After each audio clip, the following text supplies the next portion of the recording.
Olá, esse é o programa OAB na TV da 12ª subseção, que abrange as comarcas de Ribeirão Preto, Cravinhos, Jardinópolis, Santa Rosa do Viterbo, São Simão e Serrana. Hoje iremos receber o Dr. Sandro Tomazello, que irá nos falar sobre um tema muito interessante, aposentadoria. Ele é coordenador da Comissão de Direito Previdenciário.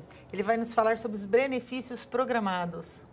Olá, tudo bom? Olá, tudo bem, Luciana? Boa tarde. Vamos lá, hoje nós vamos tratar aqui sobre os benefícios programados do regime geral, mais conhecido como INSS, né? O regime geral de previdência social. Os benefícios programados, Luciana, são os benefícios onde o segurado, como o próprio nome diz, ele se programa para estar recebendo esses benefícios, né? Primeiramente, é bom esclarecer quem são os segurados. Os segurados são quem estão pagando a contribuição do INSS. Então, para ter direito a um benefício da Previdência Social, a pessoa tem que estar contribuindo. E estando contribuindo, ela tem a qualidade de segurado. Esses benefícios de programados, então, a pessoa tem que estar com o pagamento em dia para ter direito aos benefícios programados. Certo. Quais são os benefícios programados que hoje existem na nossa legislação? Então, Luciano, os benefícios programados do regime geral. Aposentadoria por idade, aposentadoria por tempo de contribuição e aposentadoria especial. Certo. Tá? Por que programados? Porque há uma programação para estar recebendo eles e para estar cumprindo requisitos. Os outros benefícios do regime geral são benefícios de risco. Tem que haver um risco para a pessoa passar a estar recebendo esses benefícios. Quais são os requisitos de cada um desses benefícios que você nos falou? Vamos lá. A aposentadoria por idade. A aposentadoria por idade, ela pressupõe uma carência mínima que hoje está em 15 anos de pagamento, 15 anos de contribuição. E ela pressupõe a idade, que para o homem é de 65 anos e para a mulher de 60 anos de idade, tá? Temos nos benefícios programados a aposentadoria por idade do rural, que é 5 anos mais cedo para a mulher e é 5 anos mais cedo para o homem rural, de efetiva prestação de serviço rural. Tá? Então, o homem rural aos 60 anos e a mulher rural aos 55 anos de idade. Tá? Então, o requisito, carência de 15 anos e a idade de 60 do rural, 55 e 65 do homem urbano e 60 da mulher urbana. Esse é o tempo por contribuição, por idade. Essa é a aposentadoria por idade do regime geral. A aposentadoria por tempo de contribuição, ela pressupõe o quê? Idade mínima? Não. Idade mínima é um equívoco que o pessoal tem. A aposentadoria proporcional, ela pressupõe a idade mínima. Poucos são os segurados que ainda têm direito à aposentadoria proporcional, em razão da mudança de cálculo da lei de cálculo de benefícios. Então, no caso, a aposentadoria por tempo de contribuição, independentemente de idade mínima, o homem tem que completar 35 anos de contribuição e a mulher tem que completar 30 anos de contribuição. Então não tem uma idade mínima, desde que ele tenha esse período de contribuição, exatamente, ele terá direito à aposentadoria. Exatamente, a pessoa vai ter direito à aposentadoria cumprindo o requisito do tempo de contribuição. Certo. E então são dois, por tempo, sim, e por idade. Por idade, sim. Quais as nuances que cada um deles trouxeram ao longo do tempo com as inovações que a lei, as alterações que a lei introduziram nesses benefícios? Certo. Então, Luciana, a aposentadoria por idade, né? O que a autarquia costumava fazer? Com a criação na Lei 8.213 veio o artigo 142, que é a tabela progressiva. A autarquia administrativamente não aceitava essa tabela tal como posta no artigo. Por quê? Porque ao fazer um pedido de aposentadoria na via administrativa, ela exigia a carência do ano que a pessoa estava fazendo o pedido. Isso daí gerava milhares e milhares de demandas judiciais. Com isso, o que passou a ocorrer? Depois de tanto apanhar na via judicial, né, o INSS passou a adotar o critério que se consumou na justiça, que é o quê? A carência exigida é a carência do ano em que o segurado completa a idade. Então, assim, não basta a pessoa completar a idade hoje, no caso assim, desculpe, a pessoa completou a idade em 2008, mas foi fazer o pedido hoje, a carência exigida é do ano de 2008, entendeu? Então, muitos segurados tiveram problema no pedido de aposentadoria por conta dessa aplicação aí. Isso já era uma previsão legal? Isso já era uma previsão legal. Só que, assim, a aplicação pela autarquia era feita de forma diversa. Então, na verdade, a autarquia ela descumpria uma determinação de legislação. Sim. Que o segurado precisava recorrer à via judicial para ter seu direito garantido de uma coisa que não ia nem se questionar. Era a lei que o garantia. Exatamente. Na verdade, como a maior parte das leis no Brasil, elas são criadas e aí são dadas interpretações, né? Então, não foi o que aconteceu nesse caso, não foi diferente nesse caso. Estava na lei, a tabela progressiva está lá, só que o INSS exigia de forma diversa. Então, aí, depois de muitas demandas judiciais, passou-se a aplicar corretamente. Então, essa é a nuance no caso da aposentadoria por idade. No caso da aposentadoria por tempo de contribuição, que nós temos hoje? Segurados que têm 50 anos de idade, 48 anos de idade e trabalharam um período exposto a agentes insalubres, nocivos à saúde dele. Até 95, dependendo do tipo de profissão, havia um enquadramento já pela categoria, né? Então, era um período mais fácil de se conseguir a insalubridade, né? Hoje, através de laudos. Então, se o segurado tiver um laudo, hoje, atual, ele trabalha numa empresa exposto a um agente insalubre e ele tiver um laudo, dificilmente na esfera administrativa vai se conseguir, viu, Luciana? Mas na esfera judicial, graças a Deus, tem se conseguido muito avanço, tá? Então, o tempo insalubre é uma nuance da aposentadoria por tempo de contribuição. Na verdade, você pega um segurado que trabalha 15, 20 ou 25 anos exposto a agente insalubre, ele vai aposentar mais cedo. Isso tem uma tabela que se cumpre? Isso tem uma tabela, tudo na lei. Pelo período de trabalho? Exato, pela quantidade de tempo trabalhado é onde vai se dar a aposentadoria especial, no caso, ou vai se dar a conversão. A maioria dos casos é caso de conversão, não é caso de aposentadoria especial. Entendi. Tá? Então, aí esse segurado acaba aposentando mais cedo e tendo um valor de benefício, que é outra nuance que a gente tem que falar, é um valor de benefício reduzido, porque ele aposentou muito cedo e o fator previdenciário pegou ele. Uma outra pergunta, quando o beneficiário ele tem um pedido administrativo de uma aposentadoria especial que por tempo insalubre, via de regra você disse que hoje é indeferido. Sim. Aí ele entra na via judicial. Se não tem uma liminar, daqui 2 anos esse benefício é deferido, é retroativo o pagamento, a correção desses valores? Sim, Luciana, um detalhe que a gente tem que falar aqui, o segurado não consegue nem fazer um pedido de uma aposentadoria especial administrativamente no INSS. Incrivelmente, a Previdência não disponibiliza o acesso, o agendamento de uma aposentadoria especial. O segurado ele tem que fazer, sabe o quê? O segurado, o seu procurador, o seu familiar que for lhe assessorar no pedido, ele tem que agendar uma aposentadoria por tempo de contribuição, que é a aposentadoria comum, e no ato do pedido ele tem que fazer uma solicitação de transformação de espécie. Tá? Então, aí que o servidor vai entender que ele quer uma aposentadoria especial, vai dar uma folha de papel para ele vai preencher uma solicitação de transformação de espécie, tá? E vai ser analisado como tal, aí vai ser analisado como especial. Na esfera administrativa, muito pouca chance de se conseguir uma aposentadoria dessa, tá? Atualmente, principalmente. Agora, na esfera judicial, que nem você me perguntou, Luciana, é possível? É possível. E se reconhecido na esfera judicial, na maioria das vezes, com data da entrada do requerimento. Na data que você pediu o benefício na autarquia e a autarquia não reconheceu, o juiz, a maioria das vezes, dão com aquela data. Certo. Entendeu? E outra coisa que às vezes os contribuintes não sabem, desse pedido, ele tem que ser feito primeiramente administrativo e posteriormente judicial. Não tem como fazer via judicial direto. Na verdade, eu não aconselho fazer isso, tá? já tem posicionamentos pacíficos na jurisprudência de que, primeiro, para haver a lide, tem que ter a negativa, né? Então, o que acontece?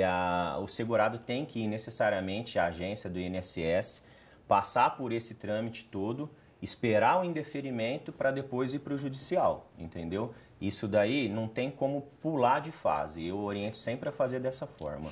Outro esclarecimento para o pessoal que nos ouve, tem como fazer hoje um agendamento na agência? Porque parece que houveram algumas alterações de como marcar essas perícias, esses pedidos, essas solicitações. Hoje, na Previdência Social, como fazemos um agendamento? Então, Luciana, para fazer qualquer pedido de benefício hoje perante a Previdência Social brasileira, a gente tem a internet à disposição, né? Então, o site da Previdência, ele tem vários ícones onde a pessoa vai e já elenca certinho que tipo de benefício ela quer. Eu quero agendar uma aposentadoria por idade. Agenda. A por idade, para você ter noção do programa da Previdência, se a pessoa não tiver idade e o cadastro lá tiver certinho dentro do sistema da Previdência, ele não deixa agendar. Tá? Então, assim, por tempo de contribuição, não. Aí você pode estar agendando. Benefícios por incapacidade, se a pessoa não quiser ir na agência, se ela quiser agendar, pegar a data, tudo pela internet, a pessoa consegue, tá? Basta acessar o site da Previdência. E quem hoje não tem acesso à internet, é meio raro, mas às vezes você pega uma pessoa de idade que tem uma certa dificuldade Sim. de acessar a internet. Como que ela pode fazer? Aí, Luciana, a orientação que a gente tem para dar mesmo é que o pessoal procure a agência do INSS, tá? Infelizmente, algumas agências vão pedir para esse segurado ir embora, ligar no 135, não é esse o atendimento que ele tem que ter o atendimento na agência do INSS, tá? O servidor tem que fazer o agendamento e atender esse segurado, entendeu? Porque ele não pode ir para casa, pegar o 135 e aí o 135 pede o NIT para essa pessoa não sabe o que é um NIT, entendeu? Então, o atendimento tem que ser na agência da Previdência Social. Então, não existe nenhuma determinação que não seja feito atendimento na agência? Não. Isso entendeu? É bom para esclarecer, porque eu já ouvi pessoas que me disseram o seguinte, que foram até a agência e disseram que lá não era para atender, que agora não atende mais, que somente pelo 135. Não, de forma alguma. Nós vamos para um rápido intervalo e já retornamos.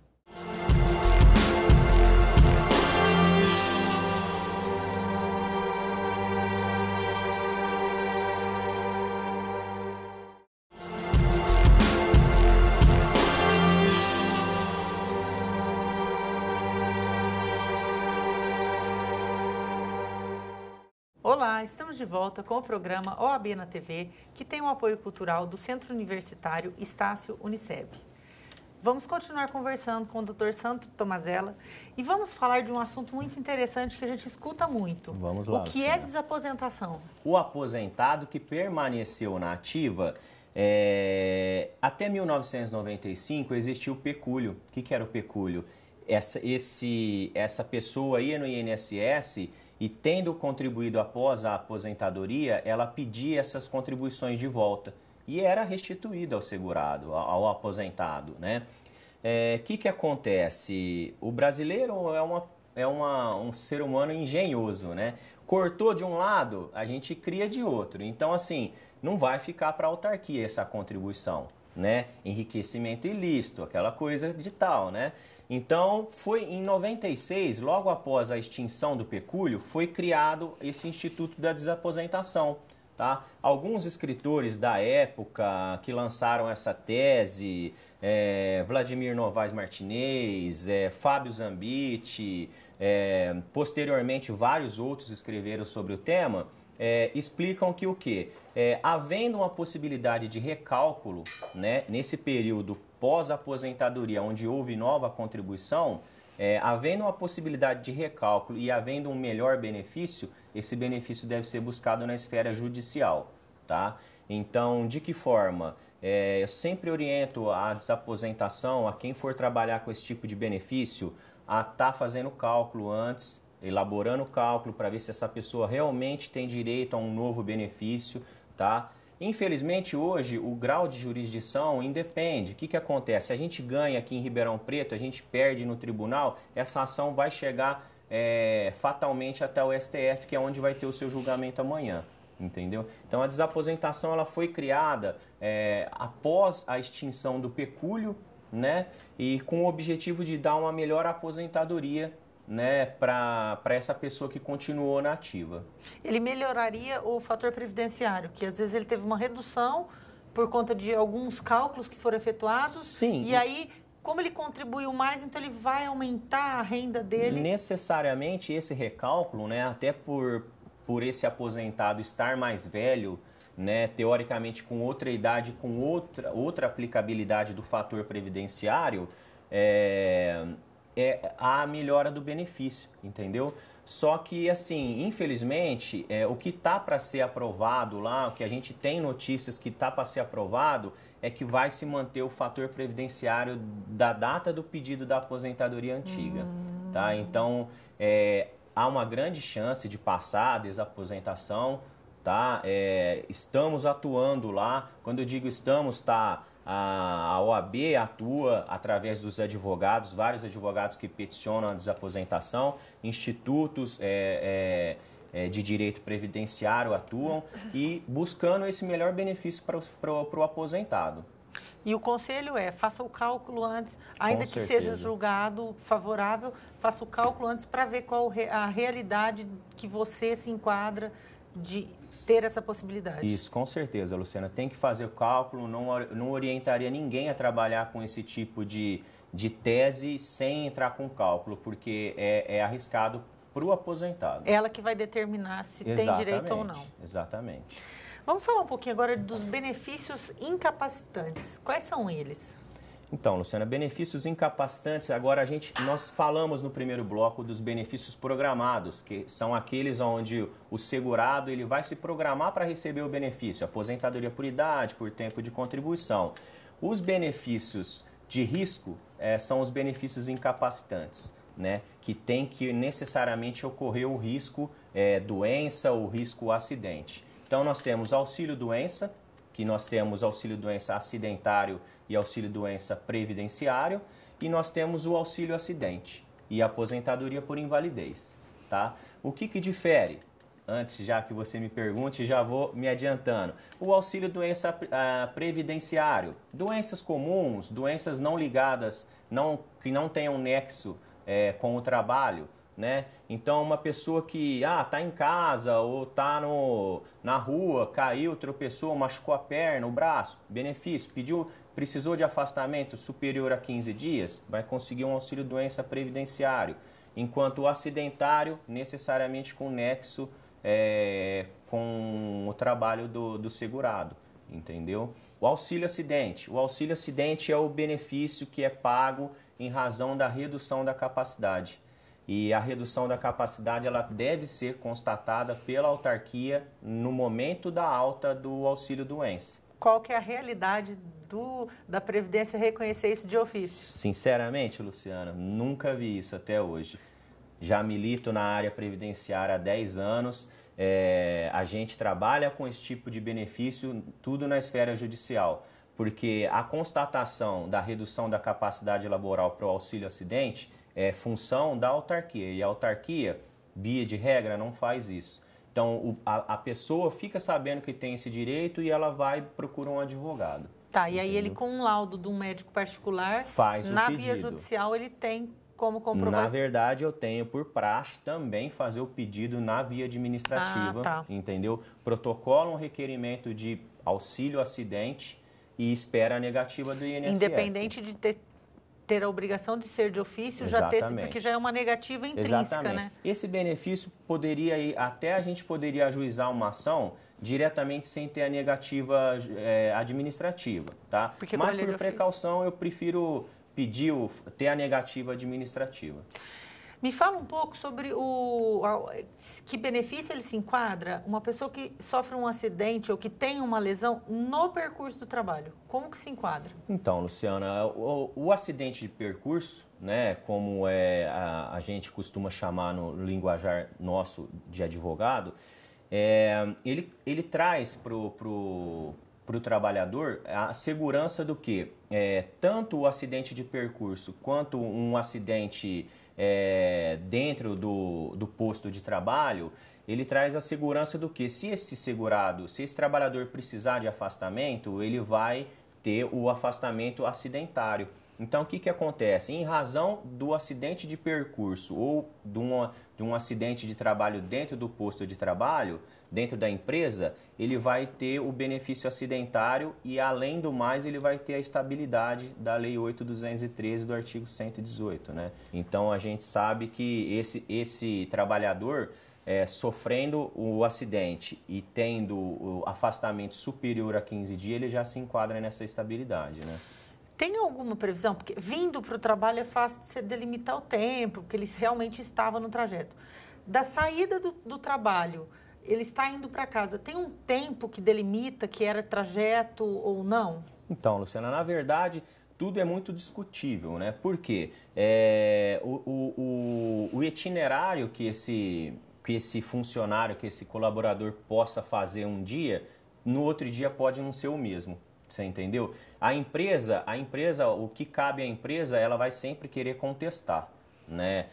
Se a gente está de um lado, a gente vai puxar para um lado. Se a gente está do lado do trabalhador, a gente vai puxar pelo outro. Só que assim, se a empresa conseguir provar que o itinerário, que ele não estava no itinerário da empresa para a casa dele, né? Provavelmente vai ser mais difícil a caracterização, entendeu?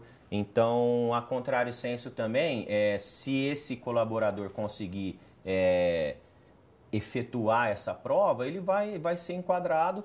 Além do mais, hoje tem aquele enquadramento espontâneo, né? Que o perito da Previdência Social hoje encaixa determinados tipos de doença como nexo com atividade laboral e aí já dá um benefício acidentário para a pessoa. Porque né? já é ligado à atividade da empresa, Exatamente, já ligado à atividade da empresa, isso daí gera uma série de transtornos para a empresa, né? Para o segurado não, para o colaborador não, mas para a empresa gera. Essa tentativa de provar que era trajeto ou não, tanto para o funcionário quanto para a empresa, ela se dá na esfera administrativa ainda, num primeiro momento? Ela Sim, tem que se dar ali? Num primeiro momento tem que haver uma impugnação, né? Então, num primeiro momento, a empresa vai receber a carta do benefício daquele colaborador e na carta vai ter a espécie lá. Se tiver a espécie 91, essa empresa já vai começar a correr atrás. Ela vai fazer uma impugnação administrativa a esse enquadramento e vai aguardar uma decisão.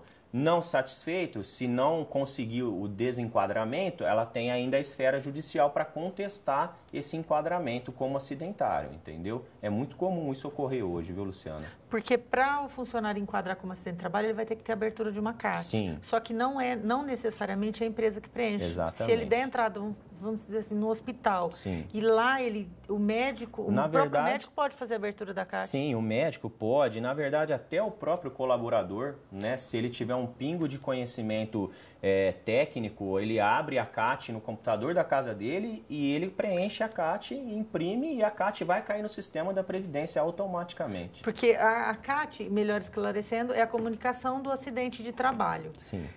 Via de regra, quem faz a abertura desse documento para dar entrada na Previdência é a empresa. Sim, a empresa. Só que tem na legislação as pessoas que estão autorizadas a fazer a abertura desse documento. Sim.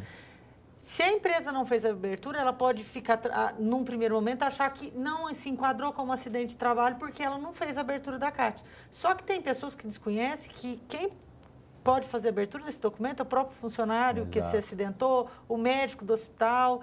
E aí ela vai ficar sabendo nesse momento da comunicação para a empresa. A empresa, existem empresas que, assim, não, acidente de pequena monta, cortou a unha do trabalhador, não vamos nem abrir CAT, não sei o quê. Ela imagina que essa pessoa talvez não tenha orientação ou não tenha um contato, só que a hora que chega a cartinha de concessão do benefício, tá lá a espécie 91, e aí a espécie é acidentária.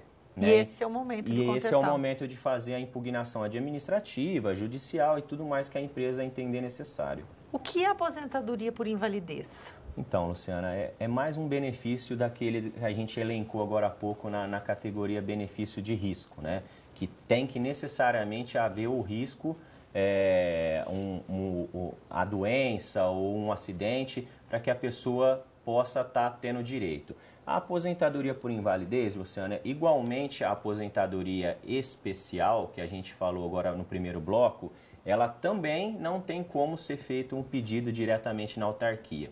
Então veja você que é mais uma dificuldade criada para o segurado, tá? Onde se ele se julgar com um problema de saúde grave, ele não pode ir lá e pedir uma invalidez, ele tem que passar pelo auxílio-doença, ficar o período que a Previdência quiser, mantendo ele no auxílio-doença e, na maioria das vezes, vai discutir a invalidez judicial. Porque, assim, ó, é outra coisa também que pouquíssimas vezes eu vi, foi a Previdência reconhecer administrativamente a invalidez. Que ele faz uma conversão do benefício por acidente ou por doença para aposentadoria por invalidez. A incapacidade, no caso, o que distingue o auxílio-doença da invalidez? O auxílio-doença, a incapacidade tem que ser parcial e temporária, né? Enquanto que na invalidez, a incapacidade tem que ser total e permanente, tá? Então, assim, para efeito disso daí, para efeito de enquadramento, esse enquadramento teria que ser na esfera administrativa, não ocorre, né? Então, o que acontece? Esse segurado, ele pode ficar, às vezes, 1 ano, 2, 5 e ficar recebendo auxílio-doença, né? Quando, na verdade, deveria estar recebendo a invalidez, né? A diferença entre um e outro, né? O auxílio-doença é um benefício onde a pessoa recebe 91% da média. Então, a média do salário de benefício dele, que é feita para aposentadoria por idade, aposentadoria por tempo de contribuição, aposentadoria especial, que é 100% da média, o auxílio-doença é um benefício de 91%, tá? Enquanto que a invalidez é um benefício de 100%. Então, a gente já também imagina aí que há um grande problema na economia que a Previdência talvez queira fazer, pagando um benefício de 91% num período de maior tempo, né? Sandro, eu gostaria de agradecer sua presença, os seus esclarecimentos. Muito obrigada. Eu que agradeço, Luciana. Este foi o programa OAB na TV da 12ª Subseção, que tem o apoio cultural do Centro Universitário Estácio Uniceb.